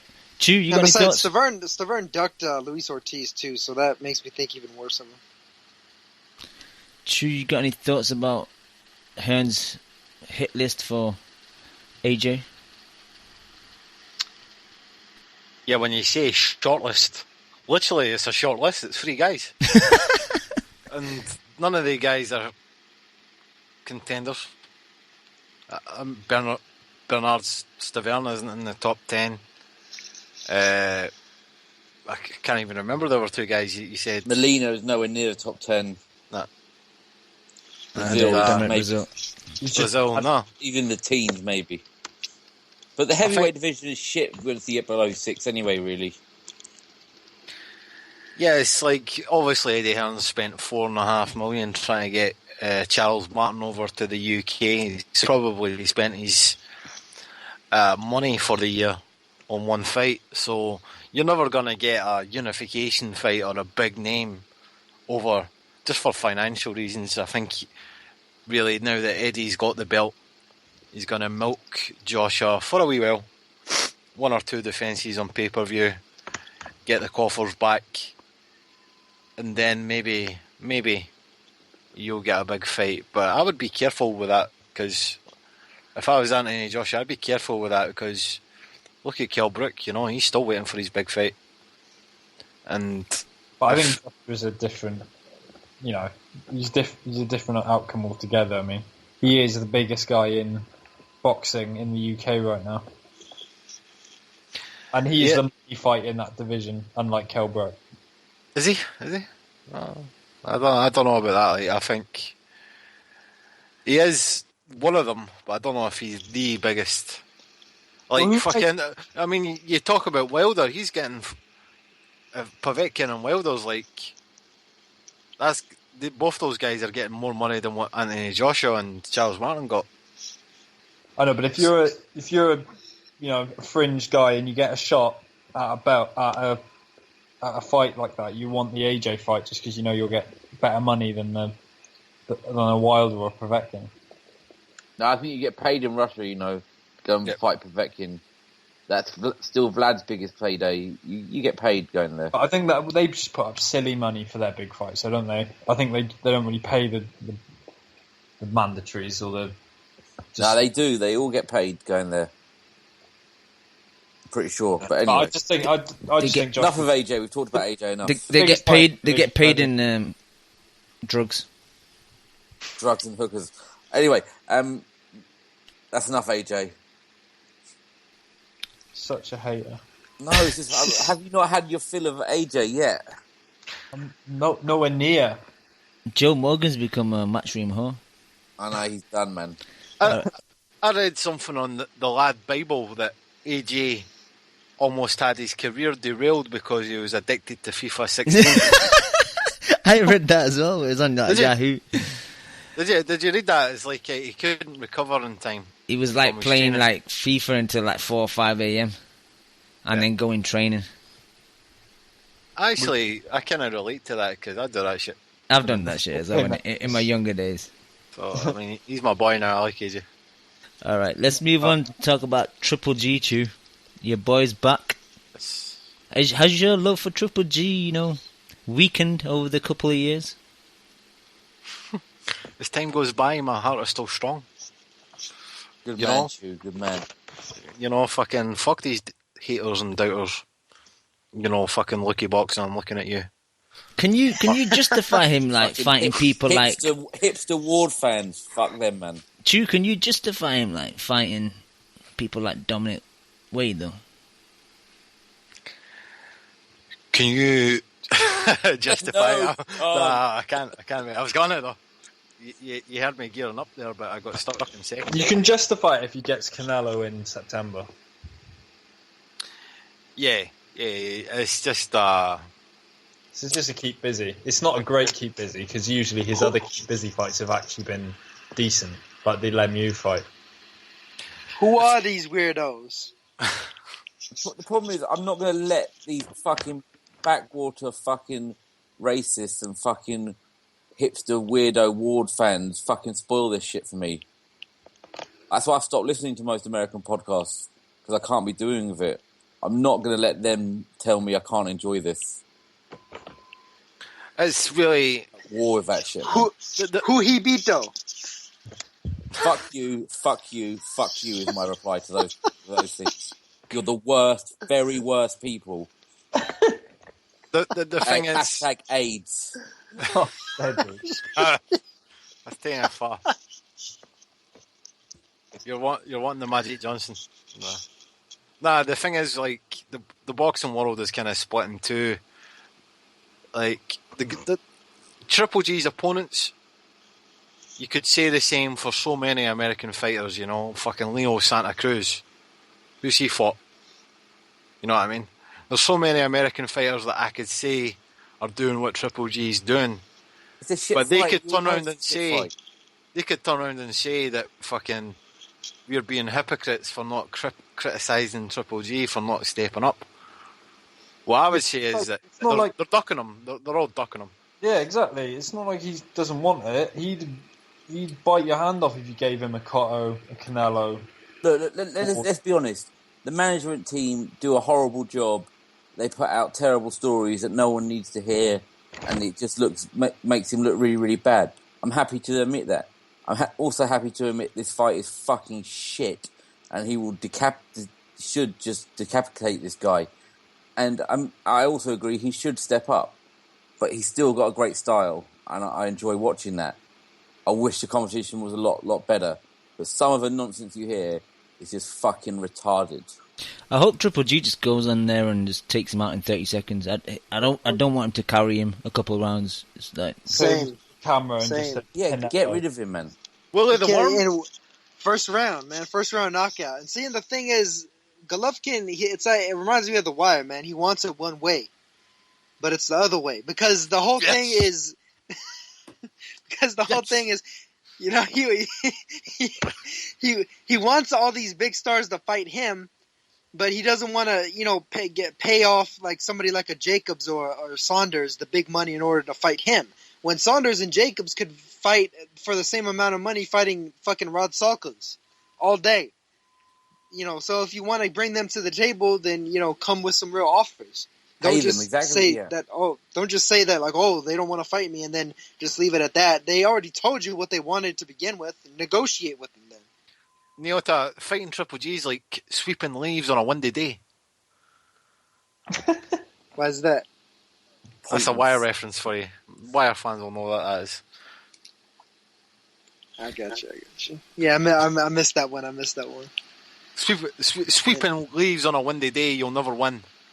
You know, the leaves will fucking keep swirling around. You'll never collect them all. Yeah. Well, at least he's not using a drill with gunpowder. But I don't think no one here is saying this is a good fight, are they? No. We all know what this fight is. Yeah, it's just keep busy, mate. Stay in shape. You'll get Canelo in September, hopefully. Are we all frustrated? Absolutely, extraordinarily frustrated because I believe in the guy's talent. And there's that's quite old as well. There's not a huge amount of fights left in his career. Oh no, he's in fantastic. I'm not worried about that because he's one of those guys who started a bit later. I just want him to have good fights, yeah. But I'm still allowed. I still think he's a great fighter, so I'm always happy to watch it. I mean, do we watch missed matches with most fighters? Yeah, we do. For some reason, he gets the most criticism. That's what it looks like to me. You know, but I'm criticising here as well. It's a poor fight. It frustrates the fuck out of me, that's all. What else is this weekend? Nah. Before we answer that question, George, I just want to say this reminds me of Kostya Tszyu. Kostya Tszyu fought a bunch of guys who at the time were kind of unknown, like that Cuban guy, Hortesios or whatever the fuck his name is. He was actually very similar, actually. You're right. Hortadio, that's it. He was actually quite a dangerous guy, but no one had heard him. He just like, I think when you look at Kostya Tszyu's resume, he fought a bunch of guys who were dangerous but they hadn't made a name for themselves yet, and I think Triple G's kind of similar. You know, my boy Wood likes to slag off Willie the Worm, but I think Willie the Worm, you know, Willie Monroe would have been a contender at least before Triple G's got his hand on him. Now, you've never heard of Willie Monroe since, because Triple G destroyed him. Look, all the fighters he may have ended him before he got started. Yep. Leaves them all damaged afterwards. No one's any good after they fought him. Let's be honest. But who else is fighting Joe? I don't know. I love that was a yawn while Chu was talking. It's like, yeah, wow. We got Chocolito and undercard. Yeah, that's the unfortunate thing is the fact that fucking Gonzalez is in a tough ass fight on the undercard of that trash. I mean, Gonzalez is basically fighting the equivalent of what Golovkin would be doing if he fought Jacobs. You know, a big punching, tough opponent. Do you rate Williams Arroyo? Yeah, he's a flyweight who knocked out a guy quicker than Gary Russell did. So he's knocking out guys quicker than featherweights do. And I mean, he's the uncrowned IBF champion. He won that fight against Amar Rooney and got robbed. And what happened to his brother last week, man? How come that fight didn't go through? I think supposedly he got a hand injury, McJoe did, but I think they just ducked out of the fight because Heyman never even bothered to bid on it because McJoe's with Heyman, and I'm not sure if McWilliams is, but Manny Pacquiao's MP Promotions wound up winning the purse bid for that one, and it was supposed to take place in the Philippines, and so then they just kind of pulled out of it last minute with a quote unquote hand injury, but they didn't even tell the sanctioning body or anybody outside of Puerto Rico about it. So I think it's kind of fishy. So I wouldn't be surprised if he got stripped. And matter of fact, I wasn't going to be surprised if Ancajas would have knocked him out, because Ancajas is actually a really good fighter. He's one of the few guys that, when people talk about like, oh, he's the next Manny Pacquiao, he can actually kind of back that up with knockout power. So, and just going, going, think Arroyo might be ducking. Just going back to Anti-gay. Go on, shoot. No, I'm just saying, like, is he as bigoted as Manny? Oh, I don't know, man. I haven't read any interviews of him quoting the Bible. Go on, so. Q. Naota's going back to McWilliams and Chocolito. Do you think it'd be competitive, or do you think it'd be easy work for Roman? Honestly, I think really highly of Gonzalez, so I think he should be able to beat McWilliams, but I don't think it's going to be easy. I mean, I'd say Arroyo punches harder than Valoria did, and I mean, Valoria was able to stun him. So, I mean, if Arroyo was able to land, especially with that left hook is nasty. He's got probably one of the nicest left hooks in the business. So, I mean, he almost stopped Ruanwong, too. Ruanwong basically saved himself by fucking body slamming the guy after he got punched. And he's a tough little bastard, isn't he? Yeah. Man. He can. I mean, the thing is, if anything, if Gonzalez was to stop him, it would probably be by accumulation late. So if he goes in there and runs him over like he did to Edgar Sosa, that would be a lot more impressive than what I'd be giving him credit for at the moment. I think this is a legit tough fight, though. Like, to me, this is like if Ward fought Adonis Stevenson, a guy that with one punch power that could fucking light his ass up at any time. This is the main reason I'm getting up. If it wasn't for this fight, I would watch it the next day. Yeah. But we've missed out on so much of Chocolatito's career over here in the UK, and we've had to watch it on terrible YouTube uploads and stuff days later. Well, I'm excited that he's on TV, so I'll always be up for watching Chocolatito. Yeah, at flyweight, this is one of the few guys that you could really give a good chance at beating him, just by virtue of the power. That power is something that other fighters just don't have at the weight class. All right, moving on. Nonito Dones back in the Philippines against someone I never heard of. But on undercard, Naoto, I wanted to quiz you about Mark Magsayo. Have you heard about this guy? Apparently, he's the next big thing from the Philippines. Yeah. He's been on some of the cards, I think, with the Pagara brothers, because they're all promoted by ALA Promotions, the guy that fought Ricardo Lopez. Yeah, I think he fought at the StubHub as well, like Donny Nieta's undercard as well. Yeah. I mean, he's a good, solid fighter. He's fighting Chris Avalos. Oh shit! I didn't even realize he was fighting Avalos. Damn. Come on, Naoto, man. I don't even follow the small guys. Come on, Naoto. Yeah, no, I didn't realize he was fighting Avalos. So I knew he was fighting on the card. No, you're slacking, Naoto. You're slacking. To his opponent. That's a huge step up, man. Because I mean, Magsayo's only 20. So I mean, if he was to beat Avalos impressively, I mean that'll say a hell of a lot for him. That's pretty funny too, because I didn't think they'd step him up to that level yet. I mean, I thought they would have done that for the Pagadas, but not for him. Yeah, it's his 14th fight, and to step up against Avalos, I'm quite interested in that one. Oh, yeah. Avalos is very, very quickly went from prospect to opponent to bum. What a shame, man! Just a couple losses, and it's really you're getting shipped off to fucking foreign lands and an opponent. Before he fought Frampton, he only had 2 losses, and then after Frampton, obviously knockout loss, and then the knockout loss to Valdez, and now it's like he's just on the outskirts of being like a journeyman. It's kind of a shame, to be honest. Tough game, very, very, very tough sport. Yeah. Apart from that, not much other big fights. Eric Skoglund is fighting Rhino Lindenberg in Sweden. Carlos Cudras is fighting in Mexico against Richie Meprenum. That's about all that's in the prediction league. You guys want to speak about anything before we get out of here? There's not much else, is there? There hasn't been much news. Nah, quite a week. Provodnikov, Molina. That should, the tagline should be brain damage. When's that been announced? Is that an undercard? Nah, that's the main event, I think. Oh, really? Yeah. What's that going to Yeah, it's me. Sometime. I don't know. Willie Nelson and Andrade are fighting on the undercard. I guess we should also mention, Cam, that Blackwell announced his retirement today, didn't he? Oh, did he? I didn't know that. Which was obvious, not obvious, but it seemed like was going to be a thing. But yeah, he's retired.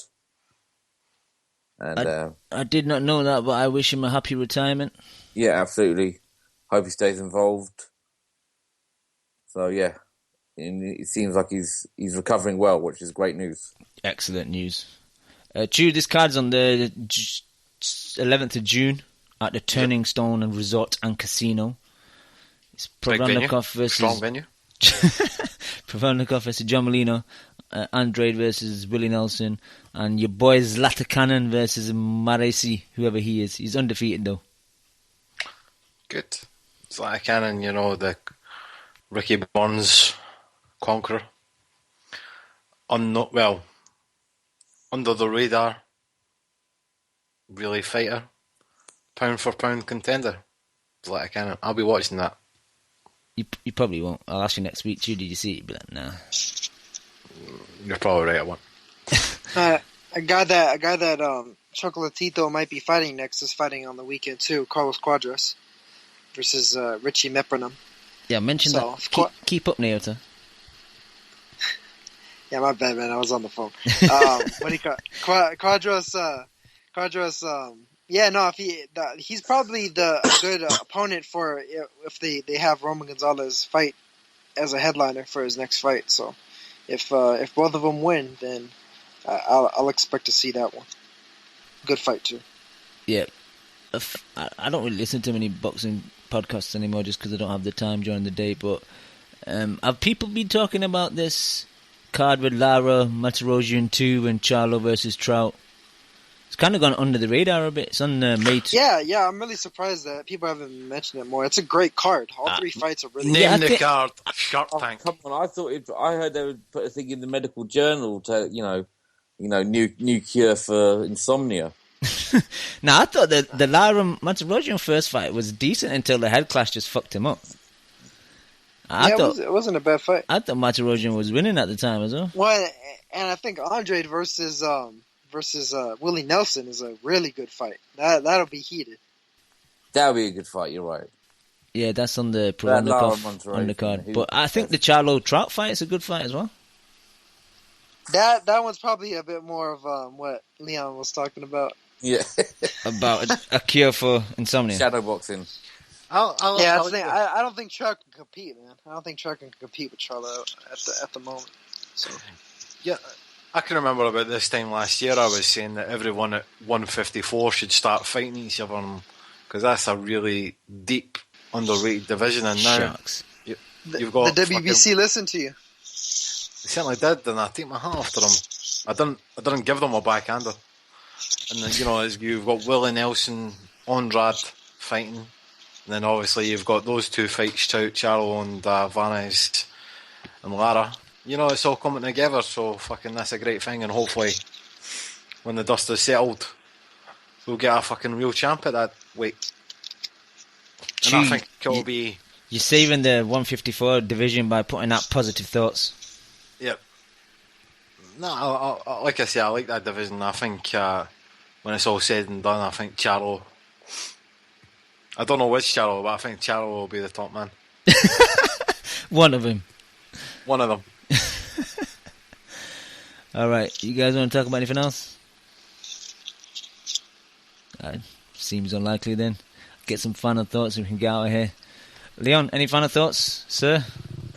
Yeah, final thoughts are, it's a pleasure doing this podcast with grown-up adults. You don't have overreactions like children, It's good. Well-behaved, no egos, no silliness. All right, thank you, Leon. Naota, any final thoughts? Ah, man, I'm looking forward to Gonzalez Arroyo. That's the fight of the weekend, and I hope that Gonzalez shows out kind of like Errol Spence just did. All right, thank you, Naota. And my boy MV2, any final thoughts?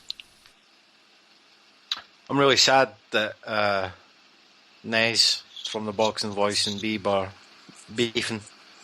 I did think in recent months that the shows that they were doing were fucking awesome. I'm not gonna lie, I've been listening, starting to listen to it like I used to. I'm really sad that they've come to these arguments, and I hope they can patch it up like men. I actually second that.